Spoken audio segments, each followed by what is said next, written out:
Hello বন্ধুরা, আজকে তোমাদের সামনে সাবুর খিচুড়ি রেসিপি নিয়ে চলে এলাম। সাবুর খিচুড়ি বানানোর জন্য সবজিগুলোকে সব কেটে নিয়েছি। এবার একে একে তেলে সব সবজিগুলোকে ভেজে নেব। ভাজা প্রায় হয়ে গেলে এবার একটা পাত্রে তুলে রাখবো।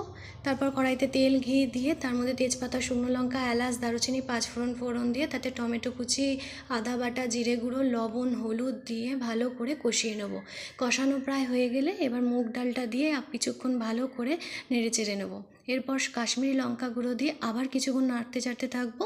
তারপর এর মধ্যে জল দিয়ে দেবো। জল দিয়ে কিছুক্ষণ ফুটতে থাকলে এর মধ্যে এবার সবজিগুলো যে ভেজে রেখেছিলাম সেগুলো দিয়ে কিছুক্ষণ আবার ফুটতে দেবো। ফুটে প্রায় সিদ্ধ হয়ে এলে এবার এর মধ্যে ভিজিয়ে রাখা সাবুটা দিয়ে বেশ কিছুক্ষণ আবার সিদ্ধ হতে থাকবে। এরপর যে পরিমাণ লবণটা কম ছিল, অল্প পরিমাণ চিনি আর কাঁচা লঙ্কা কুচি আর ধনেপাতা দিয়ে ভালো করে নেড়ে চেড়ে নেওয়ার পর সামান্য পরিমাণ ঘি দিয়ে নামিয়ে নেব। কেমন লাগলো অবশ্যই কমেন্ট করে জানিও।